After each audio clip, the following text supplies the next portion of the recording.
رسول اللہ صلی اللہ علیہ وسلم کے زمانے میں تھا کوئی دروازہ اسلام میں اس گھر میں داخل ہونے کا کہ نہیں تھا؟ بولو، آخر رسول کے زمانے میں کس دروازے سے لوگ اسلام میں داخل ہوتے تھے؟ یا تو تم یہ کہو کہ یہ چاروں دروازے رسول اللہ صلی اللہ علیہ وسلم نے کھولے، نہیں تو یہ مثال مت دو، یہ دروازے تو تم نے کھولے، ہمیں وہ دروازہ دکھاؤ جو نبی نے کھولا تھا اس اسلام میں داخل ہونے کا، اور وہ وہی تھا کہ من یطع اللہ ورسولہ فقد فاز فوزا عظیما، جو اللہ کی اطاعت کرے، جو رسول کی اطاعت کرے، وہی کامیاب ہے۔ ہمیں اسی دروازے کی طرف آپ کو بلاتے ہیں، اور یہی جنتی جماعت کا دروازہ ہے، جیسا کہ شیخ عبد القادر جیلانی بیان بھی کرتے ہیں، اور ان کی بات مانتا کون ہے؟ البتہ حلوے ماڑھے ملیدے اور 11ویں کے لیے مانتے ہیں، بقیہ باتوں کے لیے میٹھا میٹھا ہپ کڑوا کڑوا تو مدد کرنا ہو تو شیخ عبد القادر جیلانی یا غوث المدد یا فلانے، اور جب عمل کی بات آئے تو کہتے نہیں یہ تو حنفی تھے، یہ تو شافعی تھے، یہ ہمارے مسلک کے نہیں تھے۔ اللہ اکبر۔ میرے عزیزو، میرے دوستو، اللہ کے نبی نے فرمایا ترکت فیکم امرین لن تضلوا ما تمسکتم بہما، دو چیزیں میں تمہارے درمیان چھوڑ کے جاتا ہوں، یہ دونوں چیزیں مضبوطی سے پکڑے رہو گے کبھی بھی گمراہ نہیں ہو سکتے، جنت میں جاؤ گے سیدھے۔ وہ دونوں چیزیں کیا ہیں؟ کتاب اللہ اور سنت رسول اللہ۔ بس اے میرے نوجوانوں، اے میرے بزرگوں، ہم آپ کو دعوت دیتے ہیں۔ آج ایک عجیب و غریب فضا ہمارے ملکوں کے اندر پیدا ہو چکی ہے اللہ کے فضل و کرم سے۔ نوجوان طبقہ ہر بات پہ دلیل طلب کر، اللہ کے فضل سے مفتیوں کی نیندیں حرام، مولویوں کی گدیاں چبھنے لگی ان کو، اللہ کی قسم بتلا رہا ہوں، قتل کے فتوے صادر کر رہے ہیں، فراڈ کر رہے ہیں، جہاں کہیں پہنچتے ہیں وہاں لوگوں کو گمراہ کرنے کے لیے لڑائی جھگڑا مار پیٹ کرواتے ہیں۔ کیوں؟ اس لیے کہ باطل پر ہیں، وہ جانتے ہیں کہ ہماری مسندیں چھن جائیں گی، ہماری روزی روٹی برباد ہوگی۔ جب کتاب اللہ اور سنت رسول کی بات آتی ہے خلاص ان کا چہرہ بگڑ جاتا ہے۔ اس لیے اے نوجوانوں، یہ دین اللہ کا دین ہے، یہ دین رسول اللہ صلی اللہ علیہ وسلم نے امانت کے ساتھ پہنچایا ہے، اور اللہ کے نبی کو بھی حکم دیا گیا کہ تم جو تمہاری رب کی طرف سے اتبعوا ما انزل الیکم من ربکم، تمہاری رب کی طرف سے جو اتر رہا ہے اس کی اتباع کرو بس، ولا تتبعوا من دونہ اولیاء، اللہ کے سوا کسی اور راستے کی اتباع و پیروی نہیں کرنی ہے بس۔ اس لیے یہ منہج ہے، یہ منہج ہے اہل السنہ والجماعہ کا ہمارا، کیا کہ یہی کتاب اللہ اور سنت، یہی جنتی گروہ ہے جس کی ضمانت معصوم نے دی ہے، اس معصوم نبی کے پیچھے چلو گے انشاءاللہ، اس کے جھنڈے کے نیچے جاؤ گے انشاءاللہ۔ اور اگر امت میں کل بنی آدم خطاء وخیر الخطائین التوابون، بنی آدم میں ہر ایک غلطی کرنے والا ہے، اور بہترین غلطی کرنے والا جو ہے توبہ کرنے والا ہے، جو توبہ کرے، ہر امام نے، اور یہی منہج ہمارا ہے۔ فَإِن تَنَازَعْتُمْ فِي شَيْءٍ فَرُدُّوهُ إِلَى اللَّهِ وَالرَّسُولِ إِن كُنتُمْ تُؤْمِنُونَ بِاللَّهِ وَالْيَوْمِ الْآخِرِ، اللہ نے فرمایا جہاں جھگڑا ہو، جہاں اختلاف ہو، فَرُدُّوهُ إِلَى اللَّهِ وَالرَّسُولِ، آؤ اللہ رسول فیصلہ کر دیں، بات ختم۔ لڑائی کس بات کی؟ ہمیں دلیل دے دو، کہتا ہے تم دلیل مانگ رہے ہو، ابے دلیل وہ مانگتا ہے جو ذلیل ہوتا ہے، اعوذ باللہ۔ کیا کہتا ہے؟ دلیل وہ مانگتا ہے، اور دلیل اس نے بھی دلیل دی، اپنے اس قول کی دلیل اس نے بھی دی، کہتا ہے جو ذلیل ہوتا ہے وہ دلیل مانگ، اب اس پر وہ اپنی دلیل دیتا ہے کہ شیطان کو اللہ تعالیٰ نے کہا آدم کا سجدہ کرو، شیطان نے کہا کہ اللہ دلیل دے، یہ تو نے خلقتہ من نار خلقتنی من طین، مجھے مٹی سے بنایا، خلقتنی من نار خلقتہ من طین، اسے مٹی سے بنایا مجھے آگ سے بنایا، اے اللہ تو دلیل دے۔ چنانچہ جب اس نے دلیل مانگی تو ذلیل ہو گیا۔ اس لیے آج بھی اگر کسی بات پر تم کہو اور کوئی تم سے دلیل مانگے تو سمجھ لو یہ اسی ذلیل پارٹی کے لوگ ہیں۔ اللہ کی قسم یہ مولوی کی تقریر ہے جو میرے پاس موجود ہے، ریکارڈ موجود ہے، کس طرح سے آپ کے کانوں کو آنکھوں کو بند کر رہا ہے وہ، یعنی ہم جو کہیں خلاص وہی حرف آخر ہے، اسی کو تسلیم کر لو، دلیل مت مانگو، ڈرا رہا ہے، دلیل مانگو گے تو ابلیس کی جماعت میں سے ہو جاؤ گے۔ ہم نے کہا ظالم، اللہ تعالیٰ فرماتا ہے کہ انہی اسماء سمیتموها انتم وآباؤکم ما انزل اللہ بها من سلطان ہاتوا برہانکم ان کنتم صادقین، اللہ خود کہتا ہے دلیل دو اگر سچے میں سے ہو، بتاؤ اللہ کس کیٹیگری میں؟ اللہ تو خود دلیل مانگ رہا ہے، لیکن نہیں، اس لیے مختلف راستوں سے گمراہ کیا جا رہا ہے۔ آپ حضرات، ہم یہ نہیں کہتے کہ ہماری بات کو مانو، نہ، ہم نے کبھی اپنی طرف دعوت نہیں کی، ہم نے کہا فَإِن تَنَازَعْتُمْ فِي شَيْءٍ، اختلاف ہے، جھگڑا ہے، غصہ کیوں کرتے ہو؟ ہم سب کلمہ پڑھنے والے، جنت میں جانے والے، جنت کے دعوے دار، جنت کی طرف بلانے، جنت کے ہم جو ہے کیا کہتے ہیں متمنی، آرزو مند، خواہش مند ہیں۔ ہمیں اللہ کی قسم، ہم کوئی کوئی بات غلط کہتے ہیں، ہم کوئی دعوت غلط دیتے ہیں، اللہ کی قسم آپ ہماری اصلاح کرو، گریبان پکڑ کر کے کہو کہ تم نے یہ بات غلط کہی، قرآن کے خلاف، حدیث کے خلاف، اللہ کی قسم بتلا رہے ہیں صبح کا سورج بعد میں نکلے گا، توبہ ہم پہلے کرنے کے لیے تیار ہیں۔ ہمیں بتاؤ تو صحیح، ہمیں بتاؤ تو صحیح، ہمیں منانے کے لیے تم پتہ نہیں کون سے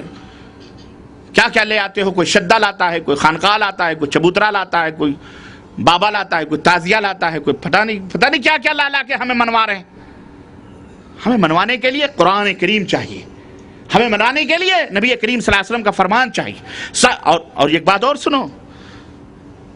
ہمارا جو اہل السنہ کا جو منہج ہے اور ایک مومن کا جنتی گروہ کی جو پہچان ہے، وہ کتاب اللہ سنت رسول اللہ سن لیتی ہے خاموش، اور اس کا منہج اور اس کا طریقہ یہ ہے کہ وہ کتاب اللہ اور سنت رسول اللہ پر کسی کی بات کو فوقیت نہیں دیتی۔ جہاں کتاب اللہ اور سنت رسول اللہ کی بات ختم، کوئی اپنے زمانے کا بڑا ہوگا، لیکن سب سے بڑا وہ ہے جسے رب نے بڑا بنایا ہے، امامت کبریٰ کے مقام پر فائز کیا ہے، جس کے بارے میں فرمایا ان تطیعوہ تہتدوا، اس کے پیچھے چلو گے تو ہدایت پاؤ گے۔ یا ایھا الذین آمنوا اطیعوا اللہ واطیعوا الرسول ولا تبطلوا اعمالکم، اس کے پیچھے چلو، اس کی اطاعت کرو، اپنے اعمال کو ضائع برباد مت کرو۔ وہ معصوم ہے، اس کے پیچھے چلو گے تو جنت ملے گی، اور کسی کے پیچھے چلنے سے جنت کی ضمانت ہرگز نہیں۔ نہ ائمہ کرام بیچارے، اللہ ان کے اوپر کروڑہ کروڑ رحمتیں نازل فرمائے، وہ بیچارے خود اپنے اللہ کی قسم اور جھوٹ بولنے والے پر اللہ کی کروڑہ کروڑ لعنتیں ہوں، انہوں نے خود بیچاروں نے منع کیا ہے کہ اے لوگو میری تقلید مت کرو، میرا مذہب مت بناؤ، میری بات بھی اگر قرآن و حدیث کے خلاف ہے دیوار پہ مار دو، اللہ رسول کو لے لو۔ پھر بھی ہم مجرم ہیں، پھر بھی ہم خطا کار ہیں، تو جاؤ، ہم ایسا جرم ایک دفعہ نہیں بار بار کریں گے، اور ٹکرائیں گے، اور کوئی بھی سامنے آئے گا ہم مار کھائیں گے، لیکن ہم تمہیں کچھ نہیں کہیں گے، گالیاں نہیں دیں گے، برا بھلا نہیں کہیں گے، ہم تمہارے لیے ہدایت کی دعا کریں گے، کیونکہ یہی میرے نبی کا منہج رہا ہے۔ مسجدوں سے یہ روکتے ہیں، مسجدوں کو یہ جلاتے ہیں، مسجدوں کو یہ توڑتے ہیں، کہتے ہیں کہ کوئی یہ کرے تو اس کا ہاتھ توڑ دو۔ اور ہندوستان کی سرزمین پر میرے کانوں نے سنا، باقاعدہ نوجوان آ کے انہوں نے کہا، ہمیں دھمکیاں دیتے ہیں کہ اگر تو بہت حدیث اور قرآن کی بات کرے گا تو سن لے، آتنکوادی میں پھنسا دیا جائے گا۔ ماں باپ کو دھمکیاں دے رہے ہیں کہ اپنے بچوں کو سنبھالو، یہ بہت تڑک بھڑک کر رہا ہے، توحید سنت کی بات کر رہا ہے، کل کو جیل کی سلاخوں کے پیچھے جائے گا، اسے آتنکوادی میں ہم نام نوٹ کرا دیں گے۔ اللہ کی قسم، حیدرآباد کی سرزمین ہمارے کتنے نوجوان بچے ہیں جو بیچارے بلا کسی جرم اور خطا کے، صرف ان کا جرم یہ ہے کہ وہ قرآن و سنت کی داعی، ان کو جیلوں کے سلاخوں کے پیچھے یہ مخبر جا کے پہنچاتے ہیں بے گناہ بچوں کو۔ اللہ تعالیٰ انہیں ہدایت عطا فرمایا۔ میرے کہنے کا مطلب یہ ہے میرے عزیزوں، میرے دوستوں، توحید اور سنت یہ اہم ہے، اسی کو لازم پکڑو۔ ائمہ رحمہم اللہ یہ ہمارے امام سب ہیں، ہم ان میں بندر بانٹ نہیں کرتے، سب کی عزت کرتے، جن کی بات قرآن و سنت کے مطابق ہم انہیں اپنے سر آنکھوں پہ رکھتے، یہی ہمارا منہج ہے، یہی جنتی گروہ کی پہچان ہے، اور یہی علامت ہے قرآن و سنت کی روشنی میں۔ اللہ تعالی ہم سب کو جنت کا وارث بنائے، اور اللہ تعالی ہم سب کو صراط مستقیم پہ چلنے کی توفیق عطا فرمائے۔ ہدایت واضح ہے، صاف ہے۔ اللہ کے نبی نے فرمایا کہ ترکتکم علی المحجۃ البیضاء، میں نے تمہیں ایک ایسے راستے پہ چھوڑا ہے جس کی راتیں بھی دن کی طرح روشن ہیں، لا یزیغ عنہا الا ہالک، ہلاک اور برباد ہونے والا ہی سے گمراہ ہو سکتا ہے۔ اس لیے میرے عزیزو، اب چشم پوشی نہ کرو، آنکھیں نہ بند کرو، کھلو اٹھو۔ دنیا زمانے کی چال چل رہا ہے، 9/11 کے بعد وہ انقلابات آئے، لیکن آج بھی ہم نہ بیدار ہوں تو میں نہیں سمجھتا ہوں کہ کب بیدار ہوں گے، اور کون سا تھپیڑا اور کون سا تھپڑ ہمیں بیدار کرے گا۔ اٹھو اور قرآن و سنت کو مضبوطی سے پکڑو تاکہ عزت اور رفعت اور سربلندی حاصل ہو، ورنہ نہ کوئی خواجہ بچائے گا، نہ کوئی غوث آئے گا، نہ کوئی قطب آئے گا، نہ کوئی ابدال آئے گا۔ پوج کر مر رہے ہیں، سب پٹ رہے ہیں، جلائے جا رہے ہیں، فساد ہو رہے ہیں، کٹ رہے ہیں۔ کوئی خواجہ کوئی غوث آ رہا ہے بچانے کے لیے؟ بولو، کوئی نہیں آ رہا، نہ کوئی آئے گا۔ جس کو اللہ نہ بچائے اسے دنیا میں کوئی پناہ دے سکتا، وہی اللہ ہے جو سب کچھ کرنے والا ہے۔ اس لیے اللہ والے بنو، نیک بنو، اولیاء بنو، صالحین میں سے بنو،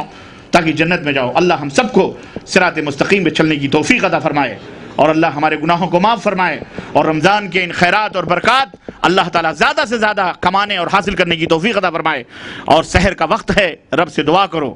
کہ اے اللہ ہم سب گنہگار ہیں، بدکار ہیں، اور مجرم ہیں، تیرے اے اللہ ہمارے گناہوں کو معاف فرما دے، اے اللہ ہم سب کو جنت میں جگہ عطا فرما دے، ہمارے والدین کو کروٹ کروٹ جنت نصیب فرما، زندہ ہیں تو انہیں صحت مند اور تندرستی عطا فرما، اور انہیں بھی ایمان کی دولت سے مالا مال فرما، اور اللہ ہماری اولاد کو صالح اور نیک بنا، ہماری بیوی بچوں کو نیک اور صالح بنا، ہماری عورتوں کو پردہ کرنے اور عزت و آبرو سے جینے کی توفیق عطا فرما، شیطان کے شر سے اور حاسدین کے حسد سے اللہ امت مسلمہ کو محفوظ رکھے۔ اللہ جہاں کہیں بھی مسلمان رہتے اور بستے ہیں اللہ ان کے عزت و آبرو کی حفاظت فرما، اور جہاں کہیں بھی مسلمان مائیں بہنیں ہیں اللہ ان کی بھی عزت و آبرو کی حفاظت فرما، دشمنوں کا منہ کالا فرما دے مولا، اور دشمنوں کو ذلیل و رسوا فرما دے مولا، اسلام اور مسلمانوں کی طرف ٹیڑھی آنکھ کرنے والوں کی اللہ ہلاک و برباد فرما دے، اپنا قہر نازل فرما اور انہیں بھی ہدایت عطا فرما مولا۔ اللہ تعالی ہم سب کو جو یہاں جمع ہیں اور سن رہے ہیں، ہمارے جمع ہونے اکٹھا ہونے کو اللہ قبول فرمائے، اور اللہ ہم سب کو جنت میں جگہ عطا فرمائے، اور اس مجلس کے منعقد کرنے والے مدیر سے لے کر اراکین، متعاونین، دعات، مبلغین، علماء، مشائخ، ہم سب جو بھی حاضر ہیں، سامعین، مستمعین اور مقررین، خطبہ جو بھی ہیں، اور جتنے بھی ہمارے احباب ہیں، اللہ تبارک تعالی جس طرح یہاں اکٹھا ہے اللہ ہم سب کو اسی طرح جنت میں اکٹھا فرمائے، اور ہم سب کو جنت الفردوس میں جگہ عطا فرمائے، اور رمضان المبارک کی ان پیاری اور حسین گھڑیوں میں جو سحر کا وقت ہے اللہ سمائے دنیا پہ نزول فرما کے آواز دیتا ہے کہ ہے کوئی فقیر جو اپنی فقیری کو اپنی غربت سے جو ہے نجات حاصل کرنے کے لیے اللہ کو پکارتا ہے کہ اللہ اسے امیر بنا دے، ہم اللہ سے دعا کرتے ہیں اللہ ہم فقیر ہیں، اے اللہ ہم مسکین ہیں، اے اللہ ہم غریب ہیں، اللہ ہمیں دولت مند بنا دے مولا، اور اللہ تعالی ہمیں مال و دولت عطا فرما دے مولا تاکہ تیری راہ میں زیادہ زیادہ خرچ کریں، ہم بیمار ہمیں شفا عطا فرما دے مولا، ہم محتاج ہماری محتاجی کو دور فرما دے مولا، ہم بے بس اور مجبور ہیں، اے اللہ ہمیں صاحب ہمت اور صاحب عزم اور حوصلہ اور صاحب قوت بنا دے مولا، امت مسلمہ کے اوپر رحم فرما، یہود و نصارہ اللہ جو امت مسلمہ کے اوپر جینا تنگ کیا اللہ انہیں ہلاک و برباد فرما دے مولا، اے اللہ تبارک تعالی اسلام اور مسلمانوں کو عزت اور غلبہ عطا فرما مولا، قرآن و سنت کی بالادستی عطا فرما مولا، اے اللہ اس ملک میں رہنے بسنے والے جو بھی مسلمان ہیں سب کو امن و سکون، اور جہاں کہیں بھی مسلمان رہتے بستے ہیں اللہ ان سب کو امن و سلامتی عطا فرما مولا، اور اس ملک کو عزت و رفعت عطا فرما مولا، اس ملک کے فرما رواں، اس ملک کے ولاۃ امور اور اس ملک کے منتظمین مملکت سعودی اللہ تعالیٰ اس کو اسی طرح ہرا بھرا اور سرسبز و شادابی عطا فرما مولا، اس مملکت توحید کو مزید سربلندی عطا فرما مولا، اور مزید دین اسلام کی خدمت کرنے کی یہاں کے بادشاہ، یہاں کے عمرہ، یہاں کے وزراء سب کو مزید جو ہے دین کی خدمت کرنے کی، اسلام کی خدمت کرنے کی توفیق عطا فرما مولا، آمین یا رب العالمین، وصلی اللہ علی نبینا محمد وعلی آلہ وصحبہ اجمعین، والسلام علیکم ورحمۃ اللہ وبرکاتہ۔